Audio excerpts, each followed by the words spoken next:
नमस्कार. प्राध्यापक डॉक्टर सुरेश मेणे लिखित मनाचे श्लोक अध्यात्माची पाऊलवाट या पुस्तकाचे क्रमशः वाचन. आजचा भाग.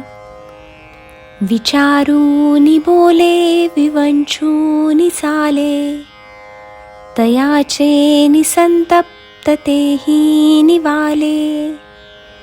बरे शोधल्या वीण बोलो नको हो, जनी चालणे शुद्ध नेमस्त राहो.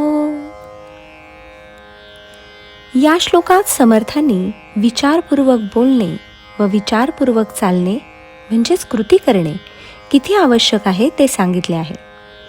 बोले तैसा चाले, त्याची वंदावी पाऊले, असे तुकाराम महाराज म्हणतात. याचाच अर्थ असा की जो जसं बोलतो तशीच त्याची कृती असली पाहिजे. पण समजा एखाद्याने असं बोललं की मी अमक्याचा खून करणार आहे व त्याप्रमाणे त्याने केला, तर कुणीही म्हणेल की तो जसं बोलला तसं वागला, बोलल्याप्रमाणे त्याने करून दाखवले. मग आता अशा माणसाला वंदन करायचे का? अर्थातच याचे उत्तर नाही असे आहे. कारण आपल्या बोलण्याला सद्विचारांची जोड पाहिजे. चांगल्या विचारांनी आपण बोलणार म्हणजेच चांगले विचार आपल्या मुखातून प्रकट होणार. मग हे सद्विचार आपल्या मनात येतील कसे? तर संत सज्जनांच्या सहवासामुळे. यासाठी जाणत्याची संगत धरणे आवश्यक आहे. कारण आपल्या मुखातून अभद्र वाईट विचार आले, तसे प्रकट झाले, तर त्या योगे समोरचा माणूस दुखावला जातो.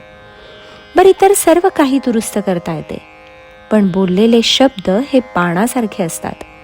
एकदा सुटले म्हणजे ते सुटले, ते माघारी घेता येत नाहीत. म्हणूनच मारलेल्याचे व्रण निघून जातात, पण बोललेल्याचे व्रण कायम राहतात असे म्हणतात. तसेच कृती सुद्धा विचार करूनच करावी. कारण आपल्या चुकीच्या करणीने समोरचा माणूस दुखावला जातो, त्याचे नुकसान होते व कधी कधी ते जीवघेणे देखील ठरते. सहज चेष्टा मस्करीत आपण एखादी कृती करतो. कधी पैसे खातर जर आपण एखाद्या मुलीची छेड काढली, तर त्याचा परिणाम त्या मुलीच्या भविष्यावर होऊ शकतो. म्हणूनच समर्थांनी असे सांगितले की विचारपूर्वक बोल व विचारपूर्वक कृती कर. त्यामुळे त्याचा फायदा असा होईल की आधीच त्रासलेल्या गांजलेल्या लोकांना त्रासदायक होणार नाही. झालाच तर आपल्या कृतीचा त्यांना फायदाच होईल. संसारामध्ये आधीच विविध तापांनी त्रासांनी लोक हैराण झालेले असतात. त्यात पुन्हा आपल्या तिखट वाणीची व अविचारी कृतीची भर पडली तर निश्चितच त्यांना ते त्रासदायक ठरेल. यासाठी जर आपण विचारपूर्वक बोललो व विचारपूर्वक कृती केली, तर कुठल्याही कारणाने त्रासलेले पिडलेले लोक शांत होऊ शकतील. कारण आपल्या मुखातून व कृतीतून सद्विचार व सत्कृत्यच येतील. त्यामुळे त्यांना त्याचा फायदा होईल. त्यामुळे समर्थ सांगतात की चांगले विचार मनात असल्याशिवाय बोलूच नको, बरे शोधल्याशिवाय बोलूच नको.